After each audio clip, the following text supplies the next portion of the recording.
यह कहानी एक ऐसे सूखे ग्रह की है जहां अब एक गिलास बियर पीने के लिए भी पासवर्ड डालना पड़ता है। दिन में तापमान 60 डिग्री से भी ज्यादा होता है और चारों ओर सिर्फ रेत ही रेत है। स्नो नाम का एक आदमी एक छोटे से कस्बे की ओर जा रहा था ताकि वहां से धरती से मंगवाए गए फल ले सके।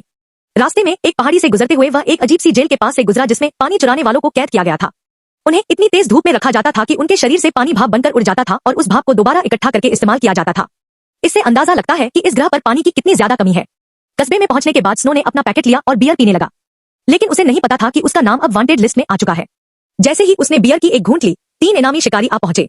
उनमें से एक महिला शिकारी ने बताया कि एक अमीर आदमी बैरिस ने उसकी जान की बहुत बड़ी कीमत लगाई है। स्नो को ऐसे खतरों की आदत थी। उसने तुरंत जवाबी हमला किया और 2 शिकारियों को मार डाला, लेकिन तभी एक ताकतवर आदमी ने उसका हाथ तोड़ दिया। जब वह आदमी उसे मारने ही वाला था, तभी एक काली लड़की पीछे से आई और उस आदमी को चाकू मारकर मार डाला। स्नो ने उसका धन्यवाद किया और वहां से निकल गया, लेकिन उसे नहीं पता था कि कोई उसे छुपकर देख रहा है। रात को स्नो ने जंगली इलाके में कुछ खाना खाया और वापस अपने घर की ओर निकल पड़ा। थोड़ी देर बाद वही काली लड़की फिर से उसके पीछे आ गई और उसके साथ चलने की जिद करने लगी। स्नो अकेला रहना पसंद करता था, लेकिन लड़की ने उसकी जान बचाई थी, इसलिए वह मना नहीं कर पाया। वे रात में सफर करते और दिन में छिपकर रहते।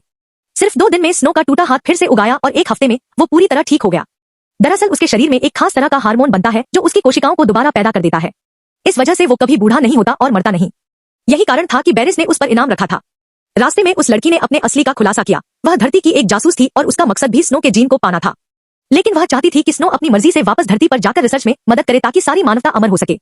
लेकिन अब धरती पर आर्टिफिशियल इंटेलिजेंस का राज है और वहां जाकर अमर होने का मतलब है जिंदगी भर गुलामी करना। इसलिए स्नो ने साफ मना कर दिया। लड़की फिर भी उसका पीछा करती रही और अंत में वे दोनों एक गुप्त बेस पर पहुंच गए।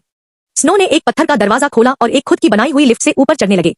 ऊपर का नजारा बहुत ही सुंदर था, जैसे कोई छिपा हुआ स्वर्ग। स्नो ने धरती से मंगवाए ताजे स्ट्रॉबेरी निकाले और खा ही रहा था कि लड़की ने उसकी मर चुकी पत्नी की ड्रेस पहन ली। स्नो की पत्नी को मरे 100 साल हो चुके थे और वह अकेलेपन से तंग आ चुका था। लड़की उसकी भावनाओं से बहुत प्रभावित हुई और दोनों एक दूसरे के करीब आ गए। रात को अचानक एक जोरदार अलार्म बजा। इनामी शिकारियों को उनका ठिकाना पता चल गया था।